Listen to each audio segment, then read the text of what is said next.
Bonjour et bon après-midi. Bienvenue à tous dans ce journal de 15h de ce vendredi 30 octobre 2015.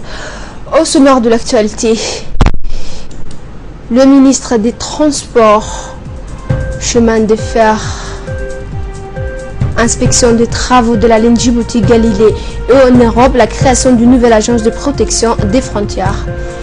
Bienvenue à tous et merci de nous rejoindre. Nous allons commencer ce journal par l'ouverture du troisième sommet Inde-Afrique qui s'est tenu hier à Hyderabad. À cette occasion, l'Inde a annoncé une aide de 30 millions d'euros pour soutenir les continents africains. L'annonce a été faite hier par le Premier ministre indien Narendra Modi. L'Inde a également promis des bourses à 50 000 étudiants africains dans des universités indiennes. Plus de 40 chefs d'État et de gouvernement africains, parmi lesquels le chef de l'État djiboutien Ismaël Omar Guelleh, ont participé à ce troisième sommet du Forum Inde-Afrique qui a pris fin hier dans la capitale indienne.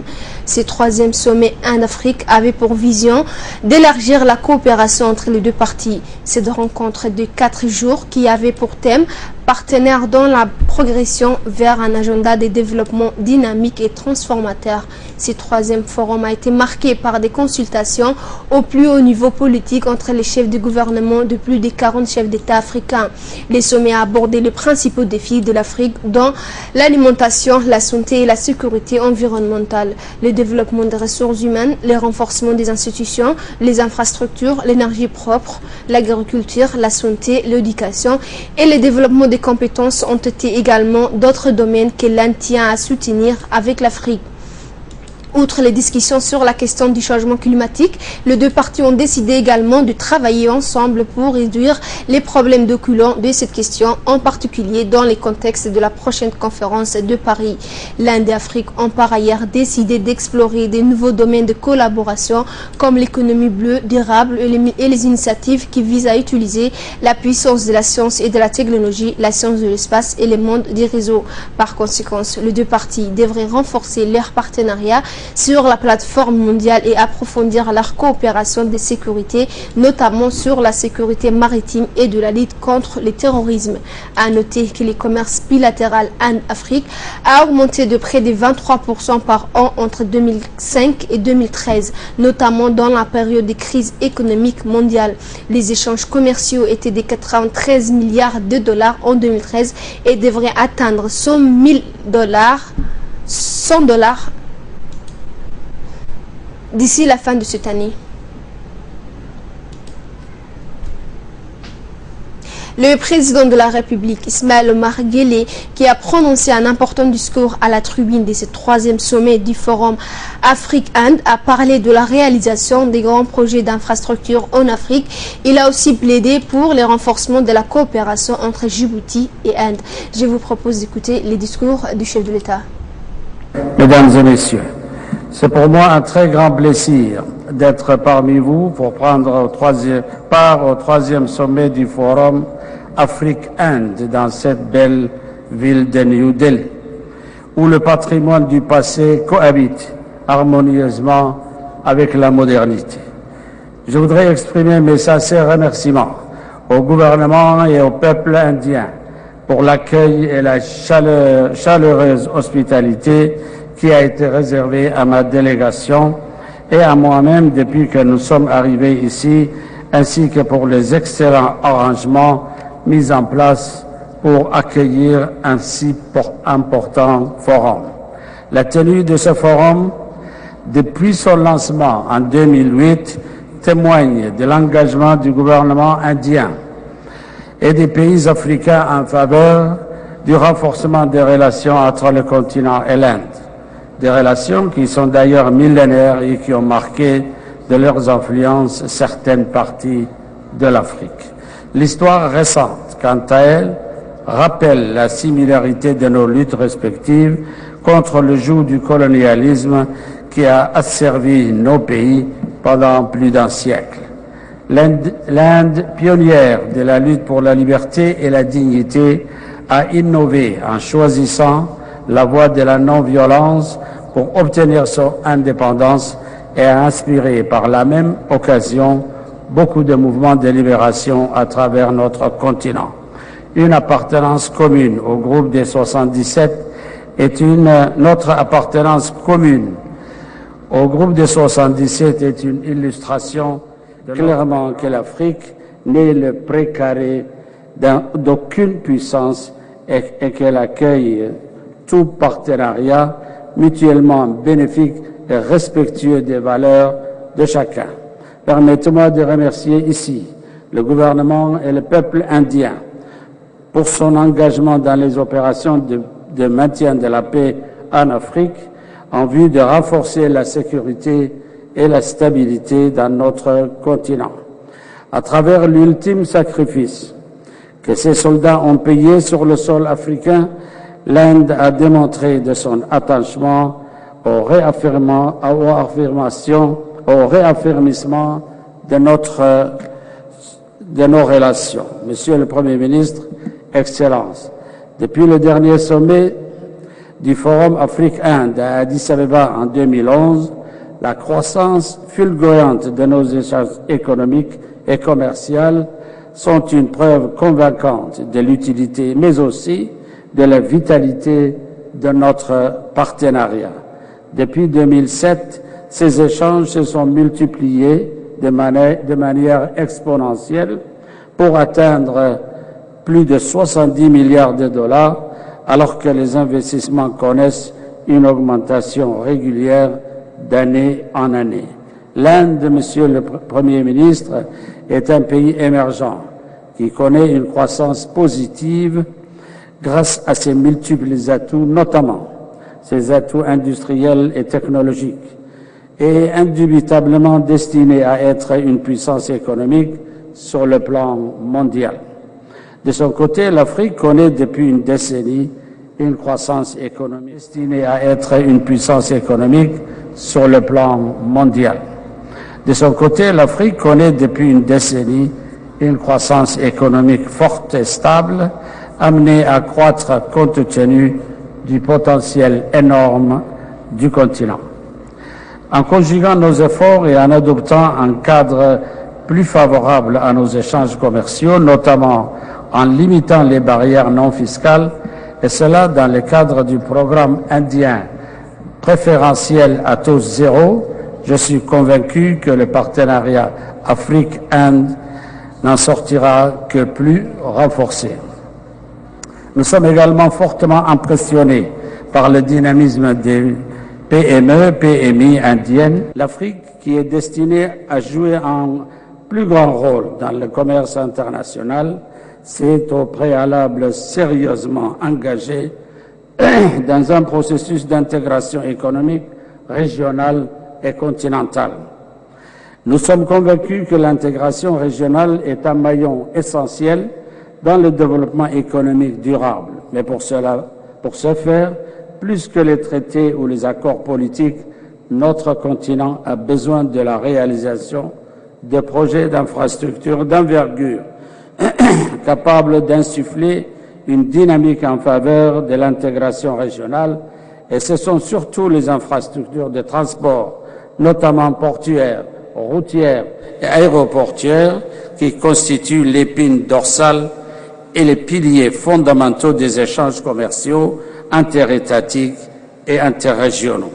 Mon pays, qui veut être à l'avant-garde de cette intégration, doit avoir les moyens de ses ambitions et a su démontrer son aptitude à capitaliser à la fois sur ses avantages comparatifs, mais également sur la confiance renouvelée des investisseurs et son aptitude à capitaliser à la fois sur ses avantages comparatifs, mais également sur la confiance renouvelée des investisseurs pour initier d'ambitieux projets structurants. C'est pourquoi, Monsieur le Premier ministre, depuis bientôt une décennie maintenant, nous multiplions les investissements dans les infrastructures de transport et énergétiques.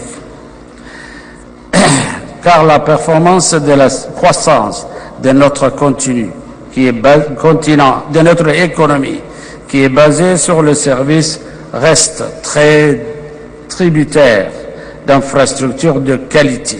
À titre d'exemple, nous avons 3 ports en cours de construction, un chemin de fer Djibouti-Addis Abeba dont les travaux sont en phase finale, ainsi que 2 autoroutes destinées à renforcer les corridors qui nous relient à l'Éthiopie. Enfin, pour terminer, j'appelle de tous mes voeux un partenariat dynamique, florissant et mutuellement bénéfique. Je vous remercie.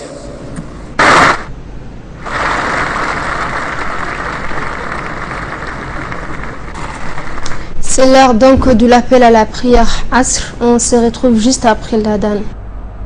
Et pour Nouré Vala et pour les nouvelles nationales, à quelques mois de l'inauguration officielle de la nouvelle ligne de chemin de fer Djibouti-Addis Abeba, le ministre de l'Équipement et des Transports Moussa Ahmed Hassan, accompagné de hauts responsables de son département, a effectué hier une visite d'inspection et d'information sur les projets de la ligne de chemin de fer.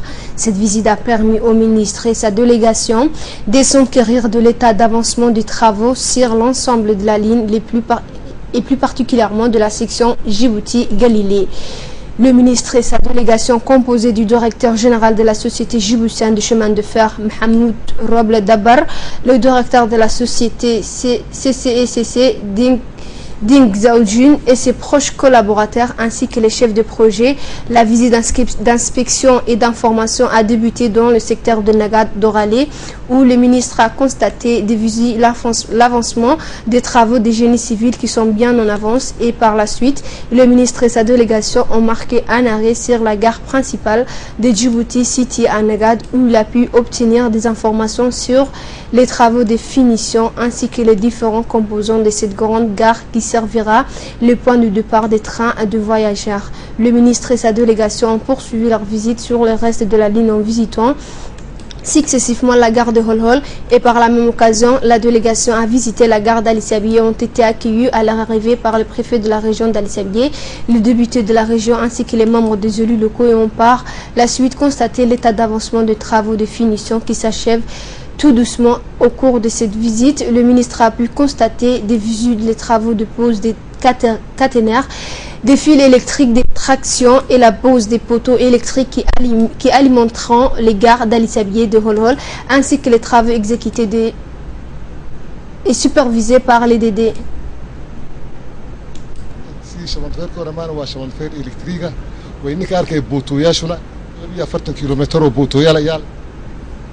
Le ministre de l'Équipement et des Transports, Moussa Ahmed Hassan, a indiqué que l'état d'avancement des travaux des génies civils sont à une étape importante et que les travaux de pose des caténaires et les fils électriques de traction et la pose des poteaux électriques qui alimenteront les gares sont en phase finale et que la nouvelle ligne de chemin de fer Djibouti-Addis Abeba verra le jour très bientôt. Écoutez le ministre.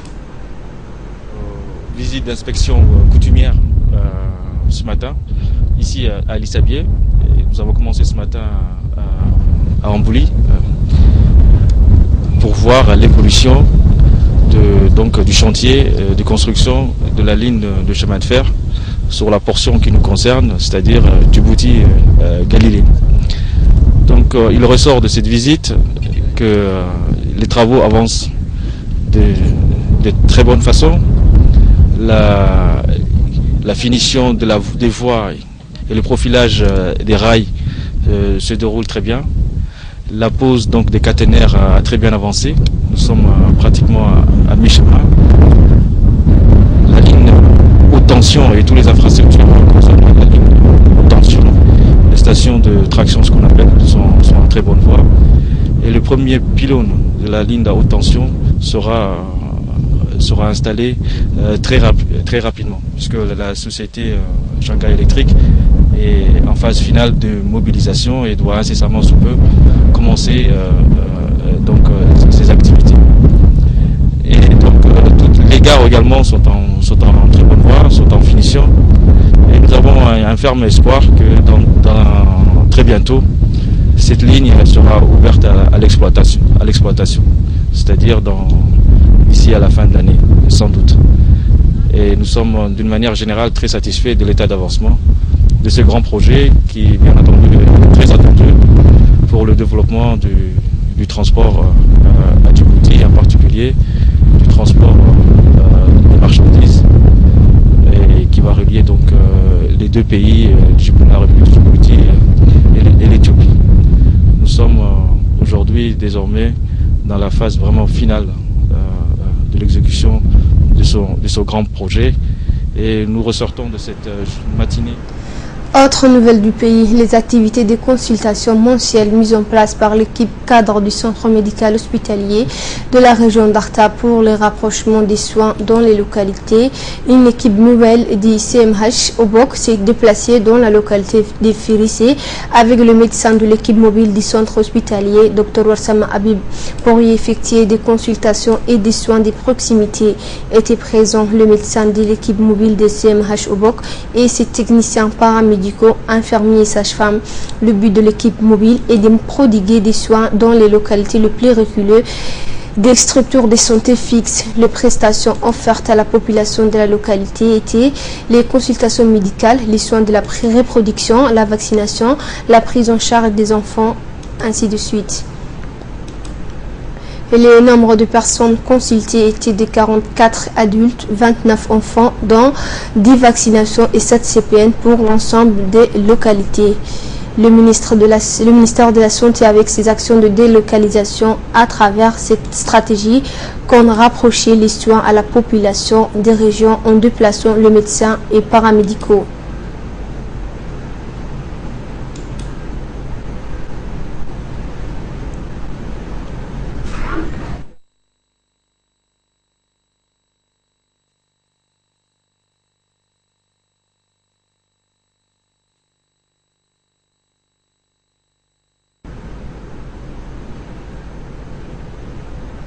Toujours dans la nouvelle du pays et c'est dans le cadre de l'organisation des Jeux nationaux de la jeunesse, le concours interquartier a débuté hier soir.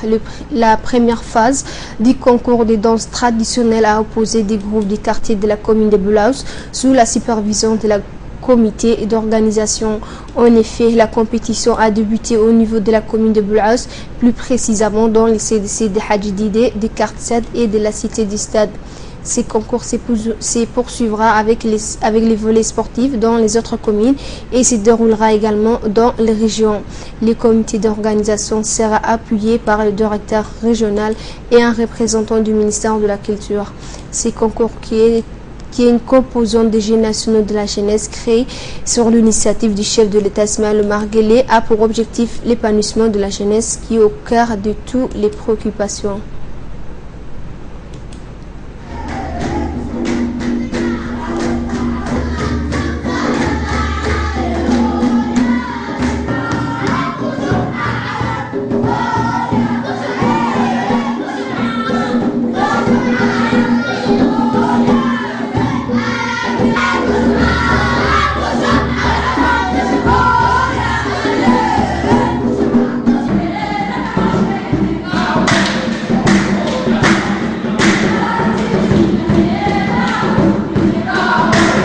Nous sommes ici au CDC du quartier 7 dans le cadre de la présélection de la phase intra des Jeux nationaux de la jeunesse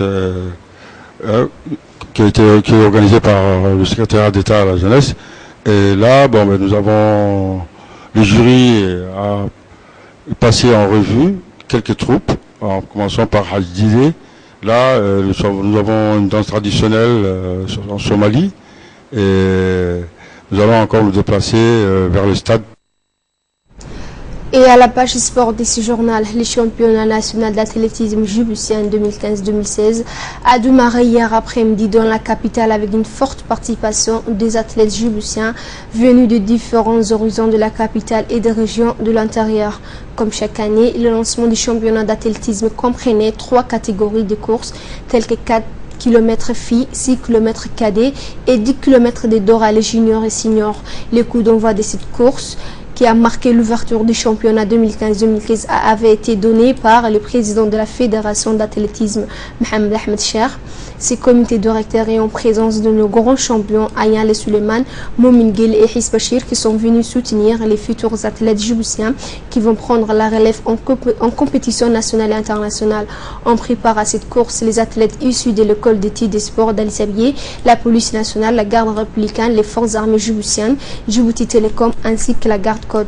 La course de 4 km filles a été remporté par Khadra Mohamed avec un chrono de 12 minutes 24 secondes plus tôt, suivi de Choukri Moussa de la garde républicaine avec un chrono de 12 minutes 31 secondes. Et la troisième place est revenue à Maleko Mohamed avec un chrono de 12 minutes 38 secondes, tandis que la course de 6 km cadet était remportée par Hussein Saad d'Al-Sabiye avec un chrono de 18 minutes 51 secondes, suivi de Hamza Mohamed qui est quant à lui arrivé à 18 minutes 55 secondes. Et enfin, les 10 km de Doralé furent remportés par Jamal Abdidiri de la police nationale avec un chrono de 29 minutes 14 secondes. La seconde place est revenue à Momin Bouhguele avec un chrono de 29 minutes 21 secondes. L'athlète de la garde républicaine Ibrahim Abdi s'est classé 3e des 10 km de Doralé avec un chrono de 29 minutes 30 secondes. Et toujours en ce qui concerne les lancements des championnats nationaux d'athlétisme, la remise des prix et des trophées pour les athlètes vainqueurs qui ont participé à la course des 4 km filles, des 6 km cadets et des 10 km d'Oralé a été remis devant l'esplanade du Palais du Peuple par le président de la Fédération djiboutienne d'athlétisme, Mohamed Ahmed.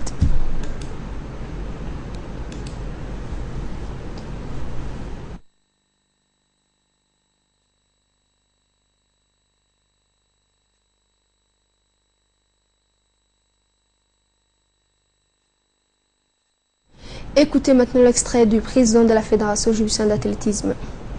شعورتي maanta aad iyo aad buu fiicantay walaalkay xasanow mid darto waxaan u sheegayaa shacabweynaha reer Djibouti waagii hore si marathon ragga wadanada jaarka iska qaaday Uganda Kenya Ethiopia taa waxaan idin joogsato maanta reer Djibouti baa qaada talabadan u sheegay calankeenu wuxuu ka joogaa. Et pour l'actualité internationale, une agence européenne de protection des frontières pour lutter contre la crise migratoire, nouvelle scène de chaos à la frontière entre Slovénie et Autriche, une ligne par laquelle sont encore passés ce jeudi des milliers de migrants en route pour le nord de l'Europe. Il faut sécuriser cette frontière, a affirmé la ministre autrichienne de l'Intérieur, nuançant son idée initiale d'y installer deux barrières. La suite avec la Nassoé. La Slovénie a menacé elle aussi de fermer sa frontière avec la Croatie, mais un système de plus en plus efficace de trains a fait baisser les tensions.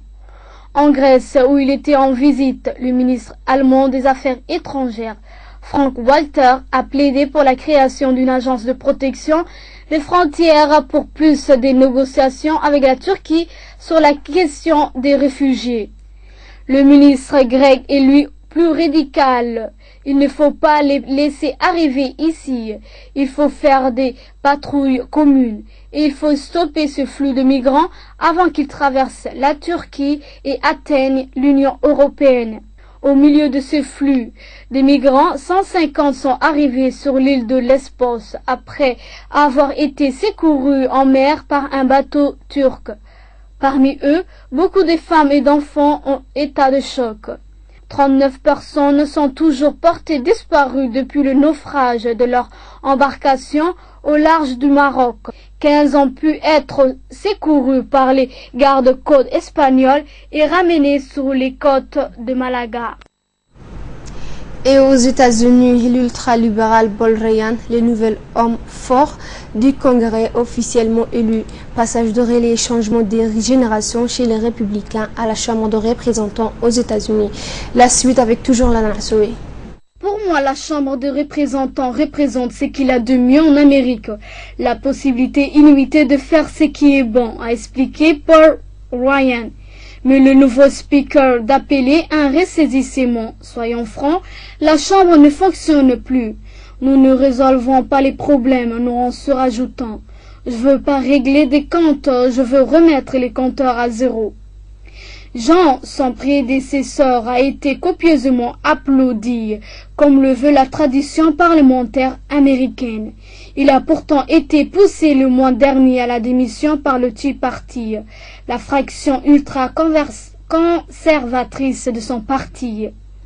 Powell a eu le temps de donner un conseil à son successeur. Souviens-toi de ceci, lui a-t-il dit. Tu ne pourras pas faire le job toute seule, surtout celui-ci.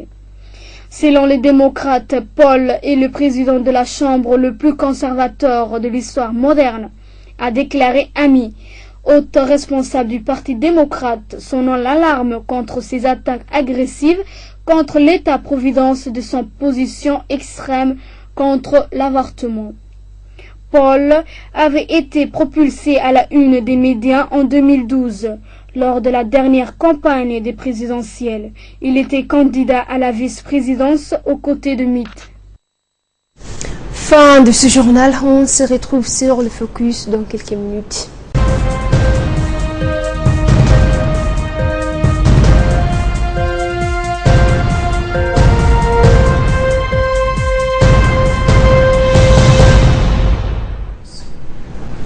Bienvenue à nouveau avec Ferdous en compagnie.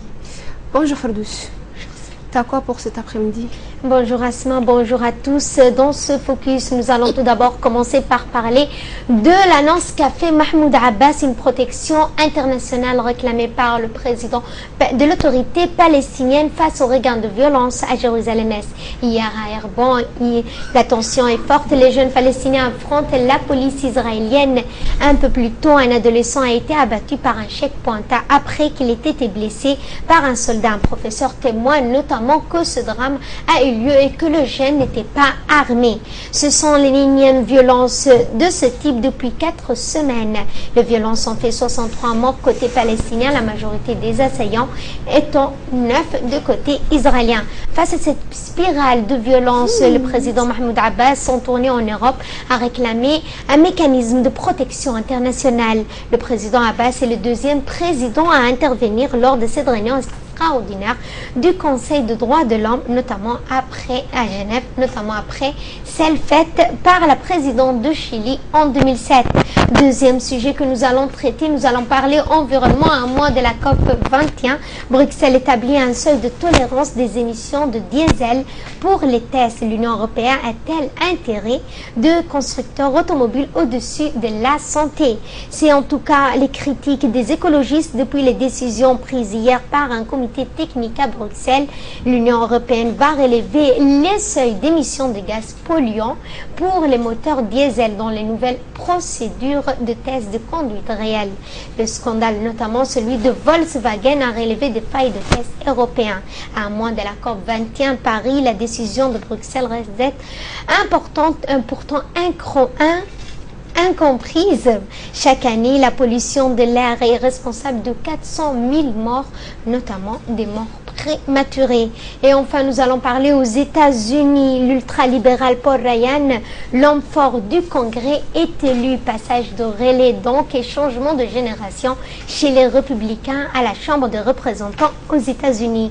Hier, après le vote acquis d'avance de John Boehner, 65 ans, a cédé officiellement sa place à l'ultra-conservateur Paul Ryan, 45 ans, qui devient l'homme fort du Congrès au 3e rang constitutionnel.